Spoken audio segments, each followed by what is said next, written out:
नमस्कार। आज हमारे पास एक बहुत ही निजी दस्तावेज है जिस पर हम बात करेंगे। जी। ये रूस में काम कर रहे रमेश ठाकुर का एक पत्र है। उन्होंने हिमाचल में अपने घर, अपने परिवार और दोस्तों को लिखा था। हाँ। और ये सिर्फ एक खत नहीं है, ये तो जैसे बर्फ से ढके रूस में एक भारतीय मजदूर के संघर्ष की कहानी है। उसके अंदर जो चलता है वो ज़मीर की कश्मकश, वो दबाव, सब कुछ। बिल्कुल। रमेश का इरादा तो देखिए बहुत सीधा था, बस मेहनत करनी है, घर पैसे भेजने हैं, जैसा ज्यादातर लोग सोचते हैं जो बाहर जाते हैं। हाँ। पर ये पत्र दिखाता है कि कैसे कितने भी नेक इरादे हों वो मुश्किल हालात में कैसे उलझ जाते हैं। सही बात है। तो आज हम रमेश के अनुभवों को, परदेश में जीने की चुनौतियों को और उन हालातों को समझने की कोशिश करेंगे जहां क्या सही है क्या गलत ये कहना ही मुश्किल हो जाता है। चलिए इस पत्र की परतों को खोलते हैं। बिल्कुल। और जैसा आपने कहा, ये सिर्फ रमेश की कहानी नहीं है। ये तो शायद उन लाखों लोगों के अनुभवों का आईना है जो एक बेहतर जिंदगी की उम्मीद में घर छोड़ते हैं और फिर वहां जाकर अनजान मुश्किलों से जूझते हैं। इस पत्र में देखिए, डर है, मजबूरी है, दोस्ती, फिर धोखा भी है। हाँ। जमीर की आवाज है, नैतिक संघर्ष है, और आखिर में बस जिंदा रहने की जद्दोजहद, वो चतुराई। ये सब कुछ है इसमें। हाँ। और दिलचस्प बात यह है ना कि कैसे हालात इंसान को ऐसे मोड़ पर ला खड़ा करते हैं जहां सीधे रास्ते बचते ही नहीं। सही कहा।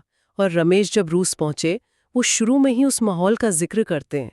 वो उनके इरादों से, उनके सपनों से कितना अलग था। अच्छा। वो लिखते हैं, बर्फ यहाँ बेरहम है और सड़कें जैसे अनंत ग्रे नदियां हैं। ये सिर्फ मौसम का बयान नहीं लगता। नहीं, मुझे भी ऐसा ही लगा। ये शायद उस अकेलेपन का, उस भावनात्मक ठंडक का एहसास है जो उन्होंने महसूस किया होगा। बिल्कुल बिल्कुल। वो परदेश का अकेलापन। हाँ, सोचिए हिमाचल में अपना गांव मुरारी, वहां से तो एक ही सपना लेकर निकले थे, मेहनत करके परिवार की मदद करनी है। और फिर इसी शुरुआती दौर में उन्हें इवान मिलता है। हाँ, इवान। पत्र के मुताबिक इवान शुरू में तो बहुत मददगार लगा। भाषा में दिक्कत थी तो उसने मदद की, रहने को ठिकाना दिया। और देखिए, परदेश में किसी अजनबी की जरा सी मदद भी बहुत बड़ी लगती है। हाँ, सहारा लगता है। हाँ, और विश्वास भी जल्दी बन जाता है। पर यहीं से कहानी में एक पेच आता है। यहीं से चीजें बदलनी शुरू होती हैं। बिल्कुल। इवान धीरे धीरे रमेश से कुछ, वो कहते हैं ना, छोटे काम वो करवाने लगता है, कुछ डिलीवरीज। और रमेश को शक होने लगता है कि ये कोई आम सामान पहुंचाना नहीं है, कुछ गड़बड़ है। हाँ। यहीं हमें वो पैटर्न दिखता है जिसे निर्भरता का दुरुपयोग कहते हैं। मतलब कि जब कोई आपकी मजबूरी का फायदा उठाए। हाँ बिल्कुल। जब कोई अपनी ताकत या जानकारी का इस्तेमाल करके किसी ऐसे व्यक्ति को कंट्रोल करने लगता है जो भाषा के लिए या रहने की जगह या काम के लिए उस पर निर्भर हो। समझ गई। तो रमेश के मन में वो शक और डर, उसका बीज पड़ चुका था। और फिर शुरू होता है वो भयानक अंदरूनी संघर्ष, ज़मीर की लड़ाई। वो लिखते हैं कि चुनाव बहुत मुश्किल था। क्या करें? मजबूरी का नाम लेकर आंखें बंद कर लें, ये संदिग्ध काम करते रहें ताकि घर पैसा भेज सकें, सुरक्षित रहें, या फिर इनकार कर दें और नौकरी, सुरक्षा, सब कुछ दांव पर लगा दें। ये बहुत कठिन स्थिति है। वो बताते हैं, हर रात मैं अपने छोटे कमरे में जागता, छत को घूरता और सोचता, कौन सा फैसला मुझे इज्जत देगा और कौन सा गुनाहगार बना देगा। उफ। ये लाइनें पढ़कर ही महसूस होता है कि कितना भयानक मानसिक बोझ होगा। सोचिए, ऐसी स्थिति में हजारों मील दूर अकेले सही क्या होता है? हाँ। क्या हमेशा कोई साफ साफ सही रास्ता होता भी है, या इंसान बस सबसे कम बुरे विकल्प को चुनने पर मजबूर हो जाता है? शायद यही होता होगा। और ये कश्मकश तब और बढ़ जाती है जब सच्चाई पूरी तरह सामने आ जाती है। हाँ, जब उन्हें पता चलता है इवान के बारे में। बिल्कुल। रमेश को पता चलता है कि इवान अकेले नहीं है, वो एक पूरे नेटवर्क का हिस्सा है। एक ऐसा गिरोह जो उन्हीं जैसे विदेशी मजदूरों को फंसाता है, उन्हें धोखा देकर खतरनाक कामों में धकेलता है। और फिर वो सबूत हाथ लगने वाली बात। हाँ, वो भी इत्तेफाक से। रमेश के हाथ कुछ ठोस सबूत लग जाते हैं। पत्र में इसका जिक्र है। वो लिखते हैं, मेरे हाथ कांप रहे थे, डर के मारे। हाँ, सबूत थे, समझ नहीं आ रहा था इन्हें मिटा दूं या अधिकारियों तक पहुंचाऊं। क्या कश्मकश होगी। डर भी था और कुछ कर गुजरने का अजीब सा जोश भी। ये डर और जोश का मिला जुला एहसास, ये कहानी का एक अहम मोड़ है। बहुत अहम।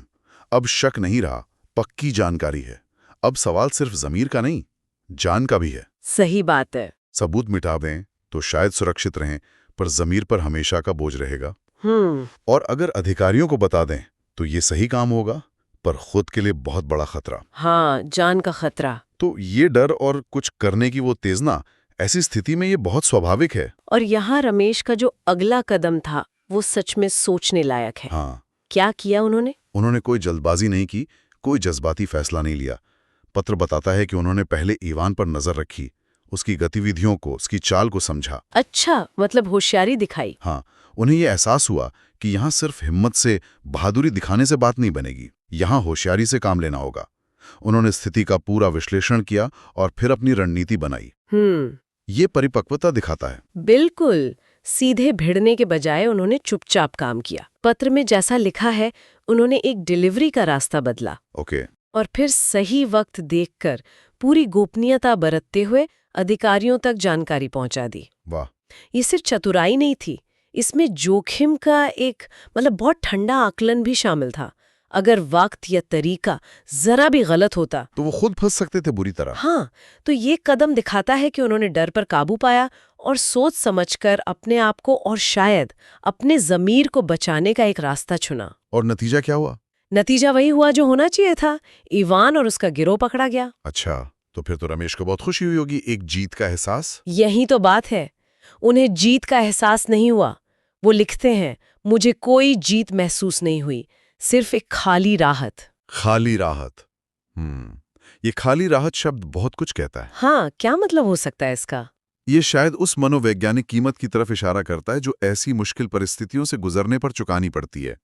मतलब आपने नैतिक रूप से सही काम तो कर दिया, हाँ। लेकिन उसके बाद भी सुकून इसलिए नहीं मिलता क्योंकि उस रास्ते पर चलने में जो देखा, जो किया, उसने शायद अंदर कुछ तोड़ दिया है, कुछ बदल दिया है। ये राहत इसलिए खाली है क्योंकि इस पूरी प्रक्रिया ने उनके भोलेपन को या दुनिया को देखने के उनके सीधे साधे नजरिए को शायद हमेशा के लिए छीन लिया है। इसे एक तरह से मॉरल इंजरी या नैतिक आघात भी कह सकते हैं। नैतिक आघात, ये बिल्कुल सही शब्द लगता है। और इसी बदलाव का जिक्र वो आगे करते हैं। अच्छा। वो लिखते हैं, मैं बदल गया हूँ, उससे ज्यादा जिसे मैं शब्दों में बता सकूं। गहरा अंदरूनी बदलाव। हाँ, और इसके साथ ही उन्हें अपने गांव की, हिमाचल की सादगी बहुत याद आती है। खेत, नदियां, लोगों की सच्ची मुस्कानें, वो सब कुछ जो इस जटिल और खतरनाक दुनिया के बिल्कुल उलट है। बिल्कुल। रूस में उन्होंने जो सबक सीखे वो कहते हैं कि वो किताबों में नहीं मिलते। ये तो सच है, जिंदगी के सबक अलग होते हैं। हाँ। जैसा वो लिखते हैं, इंसानी भावनाएं एक युद्ध क्षेत्र हैं। डर, लालच, वफादारी, धोखा सब साथ रहते हैं। क्या खूब लिखा है। और उन्होंने ये भी महसूस किया कि कभी-कभी सही फैसला गलतियों के पीछे छुपा होता है और कभी गलत रास्ता ही बचाव का रास्ता बन जाता है।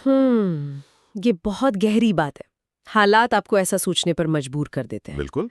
रमेश कहते हैं कि वो अब भी मुरारी गांव के रमेश ठाकुर हैं। लेकिन उनके कंधों पर अब ऐसी छायाएं हैं जो शायद कभी नहीं मिटेंगी। ये उनके अनुभव का बोझ भी है और शायद उसकी वजह से आई एक तरह की समझदारी भी। हाँ, दोनों चीजें। तो आज हमने रमेश ठाकुर के इस पत्र के जरिए परदेश में एक मजदूर की जिंदगी के वो अनपेक्षित मोड़ देखे, उसके नैतिक संघर्ष को समझा और उस व्यक्तिगत बदलाव को महसूस किया जिससे वो गुजरे। मुख्य बातें जो सामने आईं, कैसे मजबूरी मुश्किल फैसलों की ओर धकेलती है। हाँ। कैसे दोस्ती और धोखे के बीच की लकीर इतनी धुंधली हो सकती है। बिल्कुल। और कैसे जिंदा रहने के लिए और शायद अपना ज़मीर बचाने के लिए भी कभी-कभी चतुराई बहादुरी से ज्यादा जरूरी हो जाती है। सही कहा। और अंत में वो सबसे चौंकाने वाली बात, सही काम करने के बाद भी जीत की जगह सिर्फ खाली राहत का अनुभव होना। और ये कहानी हमें उन अनगिनत लोगों के अनदिखे संघर्षों की याद दिलाती है जो घर से दूर काम करते हैं। हम अक्सर बस उनकी कमाई देखते हैं। हाँ, बस वही दिखता है। पर उसके पीछे का डर, वो अकेलापन, वो नैतिक कश्मकश, वो हम नहीं देख पाते। रमेश की कहानी हमें सहानुभूति सिखाती है और उन जटिल हालातों को समझने में मदद करती है जहां विकल्प बहुत सीमित होते हैं, जहां सही और गलत की परिभाषाएं भी जैसे उलझ सी जाती हैं। और ये सोचने पर भी मजबूर करती है कि हम खुद दबाव में कैसे फैसले लेते हैं। बिल्कुल। क्या हमारे अपने सही और गलत के पैमाने हमेशा एक जैसे रहते हैं या वो भी हालात के साथ बदलते हैं? यहाँ एक अहम सवाल उठता है। हाँ, रमेश ने तो देखिए चतुराई से और अपनी जमीर की आवाज सुनकर एक रास्ता निकाल लिया। हाँ, उन्होंने निकाह किया। पर उन हालात का क्या जहां ज़मीर की आवाज़ सुनने का विकल्प ही न हो, या उसकी कीमत बहुत ज़्यादा हो, शायद अपनी जान या अपने परिवार की सुरक्षा? ये बहुत मुश्किल सवाल है। ऐसी चरम स्थितियों में इंसान अपने मूल्यों को कैसे सहेजता है? क्या हर कोई रमेश की तरह कोई ना कोई रास्ता निकाल पाता है, या बहुत से लोग उन छायाओं में ही खो जाते हैं जिनका जिक्र रमेश ने किया? ये वाकई सोचने वाली बात है। हाँ, ये सवाल हम अपने श्रोताओं के लिए सोचने को छोड़ते हैं।